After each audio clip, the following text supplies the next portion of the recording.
Hello ಆತ್ಮೀಯ ಸ್ಪರ್ಧಾರ್ಥಿಗಳೇ, ಇವತ್ತು ನಾವು ಈ ಒಂದು ವಿಡಿಯೋದಲ್ಲಿ ಅಂಬೇಡ್ಕರ್ ಹಾಗೂ ಪೂನಾ ಒಪ್ಪಂದದ ಬಗ್ಗೆ ಅಧ್ಯಯನ ಮಾಡ್ತಾ ಹೋಗೋಣ.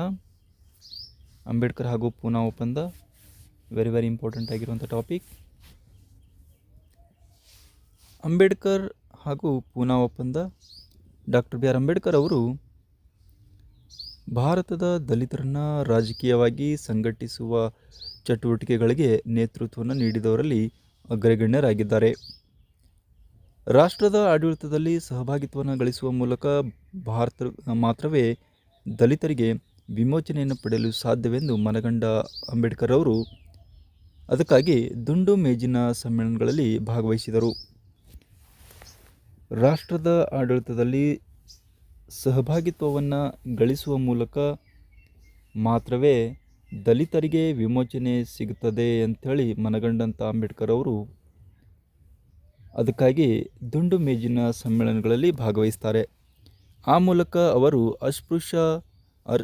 ಅಸ್ಪೃಶ್ಯರು ಅನುಭವಿಸುವ ಸಾಮಾಜಿಕ ತೊಡಕುಗಳನ್ನು ಪರಿಹರಿಸಲು ರಾಷ್ಟ್ರದ ರಾಜಕೀಯದಲ್ಲಿ ಅಧಿಕಾರದಲ್ಲಿ ದಲಿತರನ್ನು ಸಹಭಾಗಿಗಳನ್ನಾಗಿಸಬೇಕೆಂದು ಬ್ರಿಟಿಷ್ ಸರ್ಕಾರದೊಡನೆ ಬ್ರಿಟಿಷ್ ಸರ್ಕಾರದೊಡನೆ ಕೇಳಿಕೊಂಡ್ರು ಅಂತೇಳಿ ಬ್ರಿಟಿಷ್ ಸರ್ಕಾರನ ಕೇಳಿಕೊಂಡ್ರು. ದಲಿತರನ್ನು ಕೂಡ ಅಂತಂದ್ರೆ ರಾಜಕೀಯದಲ್ಲಿ ಅವರನ್ನು ಭಾಗವಹಿಸಲು ಅವಕಾಶವನ್ನು ಕೊಡಬೇಕು, ಅವರಲ್ಲಿ ಒಂದು ಸಾಮಾಜಿಕ ತೊಡಕುಗಳನ್ನು ಹೋಗಲಾಡಿಸ್ಬೇಕೆಂಬುದು ಎಲ್ಲವನ್ನು ಕೂಡ ಅಂತಂದ್ರೆ ಬ್ರಿಟಿಷ್ ಸರ್ಕಾರದೊಡನೆ ಕೇಳಿಕೊಂಡರು. ಬ್ರಿಟಿಷ್ ಸರ್ಕಾರವು ದಲಿತರಿಗೆ ಪ್ರತ್ಯೇಕ ವಿಧಾನಸಭಾ ಕ್ಷೇತ್ರವನ್ನು ಮೀಸಲಿಟ್ಟಿತ್ತು. ಈ ಒಂದು ಸಂದರ್ಭದಲ್ಲಿ ಬ್ರಿಟಿಷರು ಏನು ಮಾಡ್ತಾರಂತಂದ್ರೆ ಬ್ರಿಟಿಷ್ ಸರ್ಕಾರವು ದಲಿತರಿಗೆ ಪ್ರತ್ಯೇಕವಾದಂಥ ಒಂದು ವಿಧಾನಸಭಾ ಕ್ಷೇತ್ರವನ್ನು ಮೀಸಲಿಡುತ್ತದೆ. ದಲಿತರು ಸಮಾಜದ ಮುಖ್ಯ ವಾಹಿನಿಯಿಂದ ಹೊರಗೆ ಉಳಿಯುವಂತೆ ಮಾಡಲು ಇದು ಕಾರಣವಾಗಬಹುದು ಎಂದು ಮನಗೊಂಡು ಗಾಂಧೀಜಿಯವರು ದಲಿತರನ್ನು ಹೀಗೆ ಪ್ರತ್ಯೇಕ ರಾಜಕೀಯ ವಿಭಾಗವಾಗಿ ಪರಿಗಣಿಸುವುದನ್ನು ಪ್ರತಿಭಟಿಸಿದರು. ಯಾವಾಗ ದಲಿತರಿಗೆ ಪ್ರತ್ಯೇಕ ವಿಧಾನಸಭಾ ಕ್ಷೇತ್ರವನ್ನು ಬ್ರಿಟಿಷರು ಮೀಸಲಿಡ್ತಾರೋ ಇದನ್ನೇನು ಮಾಡ್ತಾರಂತಂದ್ರೆ ಮಹಾತ್ಮ ಗಾಂಧೀಜಿಯವರು ವಿರೋಧವನ್ನು ವ್ಯಕ್ತಪಡಿಸ್ತಾರೆ. ಅಂದರೆ ದಲಿತರು ಸಮಾಜದ ಮುಖ್ಯವಾಹಿನಿಯಿಂದ ಹೊರಗೆ ಉಳಿಯುವಂತೆ ಮಾಡಲು ಇದು ಕಾರಣವಾಗಬಹುದು ಅಂಥೇಳಿ ಮಹಾತ್ಮ ಗಾಂಧೀಜಿಯವ್ರ ಅವರಿಗೆ ಮನದಟ್ಟಾಗ್ತದೆ. ಹಾಗಾಗಿ ದಲಿತರನ್ನು ಹೀಗೆ ಪ್ರತ್ಯೇಕ ರಾಜಕೀಯ ವಿಭಾಗವಾಗಿ ಪರಿಗಣಿಸುವುದನ್ನು ಏನು ಮಾಡ್ತಾರಂತಂದ್ರೆ ಇದನ್ನು ವಿರೋಧವನ್ನು ಮಾಡ್ತಾರೆ. ಬ್ರಿಟಿಷ್ ಸರ್ಕಾರದ ಧೋರಣೆಗೆ ಎದುರಾಗಿ ಗಾಂಧಿಯವರು ಅಮರಣಾಂತ ಉಪವಾಸ ಸತ್ಯಾಗ್ರಹವನ್ನು ಮಾಡ್ತಾರೆ. ಯಾವಾಗ ಬ್ರಿಟಿಷರು ದಲಿತರಿಗೆ ಪ್ರತ್ಯೇಕವಾದಂಥ ಒಂದು ವಿಧಾನಸಭಾ ಕ್ಷೇತ್ರವನ್ನು ಮೀಸಲಿಡ್ತಾರೋ ಈ ಒಂದು ಇದನ್ನು ವಿರೋಧವನ್ನು ಮಾಡಿ ಬ್ರಿಟಿಷ್ ಸರ್ಕಾರದ ಧೋರಣೆಗೆ ಎದುರಾಗಿ ಗಾಂಧೀಜಿಯವರು ಏನು ಮಾಡ್ತಾರಂತಂದ್ರೆ ಉಪವಾಸ ಸತ್ಯಾಗ್ರಹವನ್ನು ಮಾಡ್ತಾರೆ. ಅಮರಣಾಂತರ ಉಪವಾಸ ಸತ್ಯಾಗ್ರಹವನ್ನು ಮಾಡಲು ತೀರ್ಮಾನವನ್ನು ಮಾಡ್ತಾರೆ. ಅವಾಗ ಎಂತಂದ್ರೆ ಗಾಂಧೀಜಿ ಮತ್ತು ಅಂಬೇಡ್ಕರ್ ಅವರು ಪರಸ್ಪರ ಮಾತುಕತೆ ನಡೀತದೆ. ಅವಾಗ ಗಾಂಧೀಜಿ ಮತ್ತು ಅಂಬೇಡ್ಕರ್ ಅವರು ಅಂತಂದ್ರೆ ಪರಸ್ಪರ ಇಬ್ಬರು ಕೂಡಿಕೊಂಡು ಮಾತುಕತೆ ನಡೆಸ್ತಾರೆ.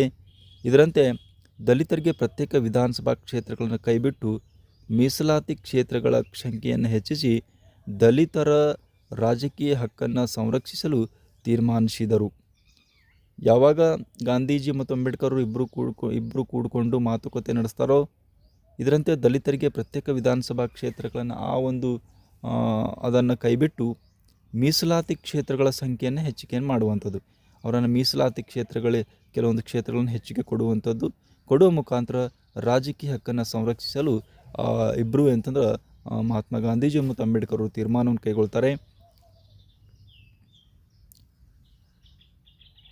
ಕೈಗೊಂಡರು. 1932ರಲ್ಲಿ ಗಾಂಧೀಜಿ ಅಂಬೇಡ್ಕರ್ ನಡುವೆ ಮಾಡಿಕೊಂಡಂಥ ಈ ಒಪ್ಪಂದವನ್ನು ನಾವು ಪೂನಾ ಒಪ್ಪಂದ ಅಂತ ಕರಿತೀವಿ. ನಾವು ಯಾವಾಗ ಮಹಾತ್ಮ ಗಾಂಧೀಜಿ ಮತ್ತು ಅಂಬೇಡ್ಕರ್ ಅವರು ಇಬ್ಬರು ಕೂಡಿಕೊಂಡು ಆ ಒಂದು ಒಪ್ಪಂದವನ್ನು ಮಾಡ್ಕೊಳ್ತಾರೋ ಆ ಒಂದು ಒಪ್ಪಂದವನ್ನು 1932ರಲ್ಲಿ ಮಾಡಿಕೊಂಡಿರುವಂಥ ಒಪ್ಪಂದವನ್ನು ಪೂನಾ ಒಪ್ಪಂದವಂತ ಕರೆಯಲಾಗ್ತದೆ. ಇದು ಮಹಾತ್ಮ ಗಾಂಧೀಜಿ ಮತ್ತು ಡಾಕ್ಟರ್ ಬಿ ಆರ್ ಅಂಬೇಡ್ಕರ್ ಮಧ್ಯೆ ನಡೆದಿರುವಂಥ ಒಂದು ಒಪ್ಪಂದ ಅಂತೇಳಿ ನಾವು ಕರಿತೀವಿ. ದುಂಡು ಮೇಜಿನ ಪರಿಷತ್ತುಗಳು. ಭಾರತದ ಸಮಸ್ಯೆಗಳನ್ನು ಚರ್ಚಿಸಲು 1930, 1931, 1932ರಲ್ಲಿ ಬ್ರಿಟಿಷ್ ಸರ್ಕಾರವು ಲಂಡನ್ನಲ್ಲಿ ದುಂಡು ಮೇಜಿನ ಸಮ್ಮೇಳನಗಳನ್ನು ನಡೆಸಿತು. ಅಂಬೇಡ್ಕರ್ ಅವರು ಈ 3 ಸಮ್ಮೇಳನಗಳನ್ನು ಭಾಗವಹಿಸಿದರು. ಗಾಂಧೀಜಿಯು 2ನೇ ದುಂಡು ಮೇಜಿನ ಸಮ್ಮೇಳನದಲ್ಲಿ ಭಾಗವಹಿಸಿದ್ರು. 1930, 1931, 1932ರಲ್ಲಿ 3 ದುಂಡು ಮೇಜಿನ ಸಮ್ಮೇಳನಗಳು ನಡೀತವೆ. 3 ದುಂಡು ಮೇಜಿನ ಸಮ್ಮೇಳನಗಳಲ್ಲಿ ಭಾಗವಹಿಸಿದವರು ಡಾಕ್ಟರ್ ಬಿ ಆರ್ ಅಂಬೇಡ್ಕರ್ ಅವರು. ಕೇವಲ 2ನೇ ದುಂಡು ಮೇಜಿನ ಸಮ್ಮೇಳನದಲ್ಲಿ ಭಾಗವಹಿಸಿದವರು ಮಹಾತ್ಮ ಗಾಂಧೀಜಿಯವರು ಮಾತ್ರ. ಈ ರೀತಿ ಅಂತಂದ್ರೆ ನಾವು ಈ ಒಂದು ವಿಡಿಯೋದಲ್ಲಿ ಅಂಬೇಡ್ಕರ್ ಮತ್ತು ಪೂನಾ ಒಪ್ಪಂದದ ಬಗ್ಗೆ ನಾವು ಅಧ್ಯಯನ ಮಾಡಿದೆವು. ಈ ವಿಡಿಯೋ ನಿಮಗೆ ಇಷ್ಟವಾದರೆ ಲೈಕ್ ಮಾಡಿರಿ, ಶೇರ್ ಮಾಡಿರಿ ಮತ್ತು ಸಬ್ಸ್ಕ್ರೈಬ್ ಮಾಡಿಕೊಳ್ಳಲು ಮರೆತಿರಿ ಅಂತ ಹೇಳ್ತಾ ಧನ್ಯವಾದಗಳು.